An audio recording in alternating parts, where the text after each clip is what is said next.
کہ ایک رواج پڑ گیا ہے کہ جو آئے مارو تو آپ میں اور ڈکٹیٹر میں کیا فرق؟ اس سال ہماری جی ڈی پی میں اضافے کی شرح 5.3% ہے۔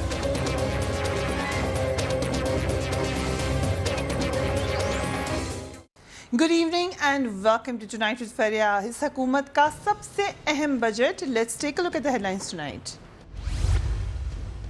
وفاقی بجٹ 2017-18 عوام کی توقعات پر کتنا پورا اتر سکا؟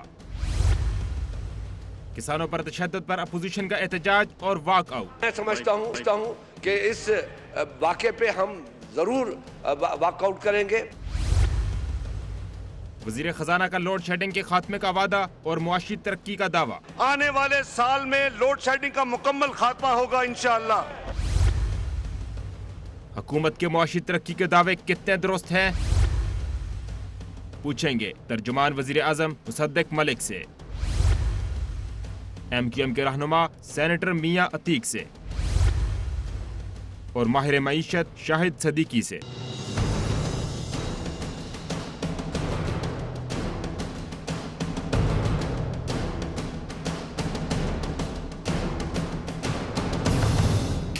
And a very warm welcome to this show. آج مسلم لیگ نون کی حکومت نے اپنا 5واں اینڈ موسٹ پروبلی اس دور حکومت کا آخری بجٹ پیش کر دیا ہے۔ حکومت کی 4 سالہ معاشی پالیسیز نے عوام کو کیا دیا؟ یہ بجٹ اس کا عکس ہے۔ ہم نے صبح بھی یہ بات کہی تھی کہ اب جو بجٹ پیش کرے گی حکومت اس کو آپ سمجھ لیں ایک قسم کا رزلٹ ہے، بجائے ایسی کہ وہ کہے کہ ہم یہ کرنے جا رہے ہیں۔ زیادہ فوکس اس پہ ہوگا کہ کیا کر چکے ہیں اور ڈائریکشن اب اس سے زیادہ واضح نہیں ہو سکتی۔ یہ بھی آپ کہہ سکتے ہیں کہ بجٹ اس معاشی کارکردگی رہی ہے اس حکومت کی، اس کے لیے ایک آئینہ ہے۔ یہ آپ اس کو جج کر سکتے ہیں اس سے۔ آج جب بجٹ اجلاس شروع ہوا تو جیسے کہ ہم نے پیپلز پارٹی کے دور حکومت میں دیکھا تھا، آج پی ایم ایل این کے دور حکومت میں بھی دیکھا کہ اپوزیشن نے شدید ہنگامہ آرائی کی، بلکہ واک آؤٹ کر دیا۔ مین وجہ یہ تھی کہ اسلام آباد میں کسانوں کے احتجاج پر پولیس سے تشدد کی شدید مذمت کی گئی۔ اس حوالے سے لیڈر اپوزیشن نے کیا کہا، لیٹس واچ دیٹ۔ لوگ اپنا آنسو گیس لگاتے ہیں، کتنے لوگ 2,500 لوگوں کو برداشت کرنے کے لیے آپ تیار نہیں ہیں؟ کیا ان لوگوں نے مانگ رہے ہیں آپ؟ یہ تو میں گیا ہوں ادھر، میں وہاں سے ہٹا ہوں اور آپ لوگوں نے یہ ظلم شروع کیا ہے۔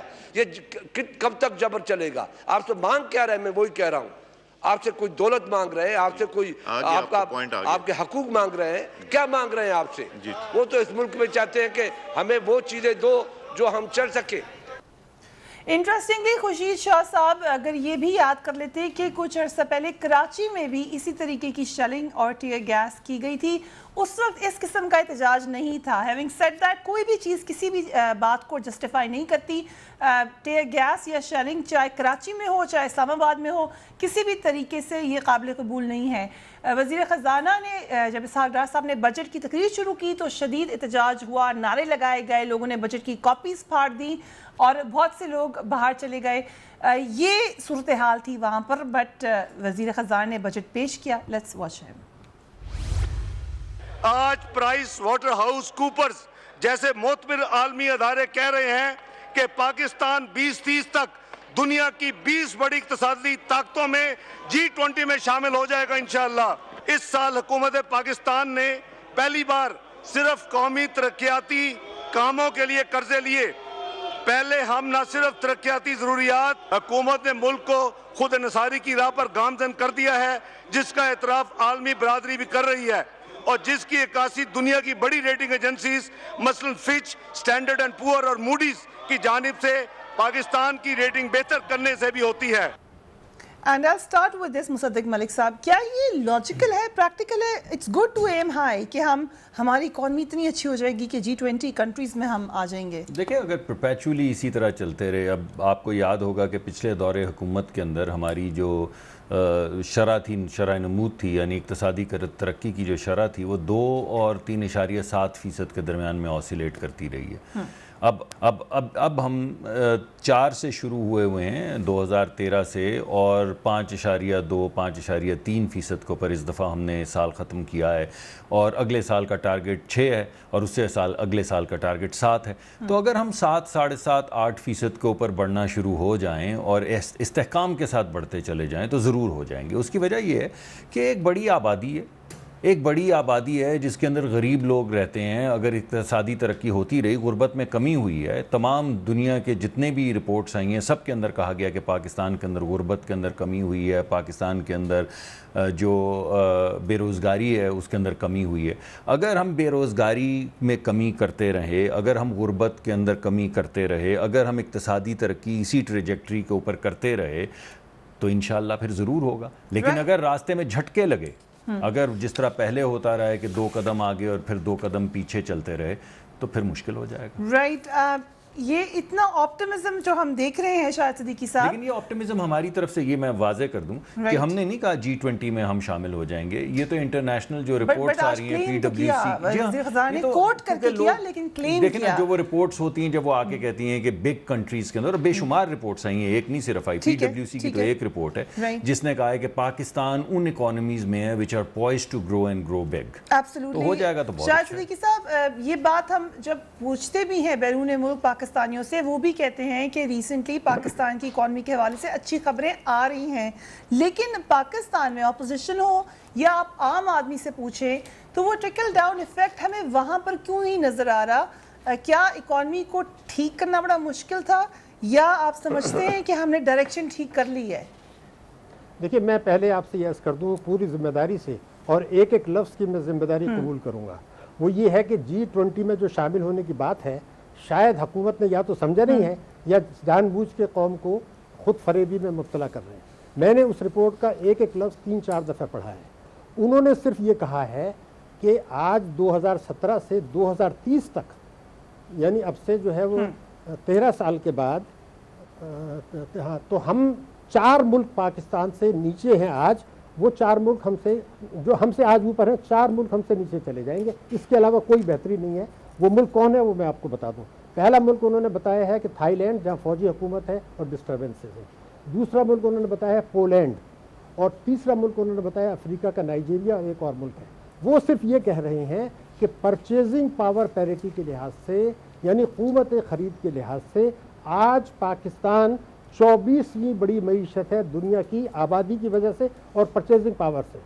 تو 2030 میں جبکہ آپ سی پیک بھی لا چکے ہوں گے، معاشی ترقی بھی ہو چکی ہوگی، معاوضہ بھی ہو چکا ہوگا، صرف 4 ممالک سے ہم بہتر ہوں گے، اور اگر پاکستان کی معیشت 4-4.5% بھی ترقی کرے تو ہم 20ویں نمبر پر پہنچ جائیں گے۔ میں اس کو بھی اور بھی آپ کو تفصیل بتا دوں، اگر یہ بڑا امپورٹنٹ بات ہے، پاکستان کی سروائیول کا کوشچن ہے، ہمیں پتہ ہونا چاہیے۔ دوسری بات جو انہوں نے کہی ہے وہ یہ کہی ہے کہ 2050 میں آبادی کے لحاظ سے سب سے بڑا معیشت، آبادی کے لحاظ سے سب سے بڑا ملک ہے چین، دوسرے نمبر پر ہے امریکہ، دوسرے نمبر بھارت، تیسرے نمبر پر امریکہ، چوتھے نمبر پر انڈونیشیا۔ وہ یہ کہتے ہیں یہی 4 ملک جو ہے 2050 میں بڑی معیشت ہوں گے۔ 5واں بڑا ملک آبادی کے لحاظ سے برازیل، وہ 5ویں بڑی معیشت ہوگا۔ 6واں بڑا ملک پاکستان 2050 میں آبادی کے لحاظ سے 6واں، مگر معیشت کے حساب سے 16واں نمبر ہوگا۔ پہلے ہی دفعہ ہمیں نیچے ڈالا گیا ہے ٹاپ 6 میں۔ یہ ہے پرائس واٹر ہاؤس کی رپورٹ، جس کے میں ایک ایک لفظ کی ذمہ داری قبول کرتا ہوں۔ یہ کامیابی نہیں ہے، خدا کے لیے اس رپورٹ کو دوبارہ پڑھ لیں۔ ایک تو بنیادی بات، مجھے بھی ذرا اجازت دیں، میں ذرا اگر آپ اجازت دیں مصدق ملک صاحب اس پہ کامنٹ کرنا چاہ رہے ہیں، آپ کر لیں، بات مکمل کر لیں۔ جی مگر میں نے کہا کہ میں اس کے ایک ایک لفظ کی ذمہ داری قبول کروں گا، نمبر 1۔ نمبر 2 یہ ہے کہ 2025 کا ویژن جسے میں نے سپورٹ کیا تھا، موجودہ حکومت کا 2025 کا ویژن بہت شاندار تھا۔ اس میں یہ لکھا ہوا ہے کہ 2018 میں جو مالی سال ہے ہمارا گروتھ ریٹ ہوگا 8%۔ اب ہم نے اس کو ابھی شروع میں ہی 6% کر دیا۔ اسی میں یہ لکھا تھا کہ پاکستان میں 2018 کا برآمدات کا ہدف ہوگا $35 بلین، ہم نے اس کو $10 بلین کم کر دیا۔ آخری بات جو میں آپ کو بتاؤں کہ عالمی بینک کے کمیشن کی رپورٹ ہے کہ اگر 42 سال تک پاکستان کی معیشت 8.3% سے ترقی کرے 42 ایئرس تک، تب بھی وہ OECD ممالک کے قریب نہیں پہنچے گا، لیکن ہمارا گروتھ ریٹ جو امکان ہے وہ رہے گا 4.5-5%، چونکہ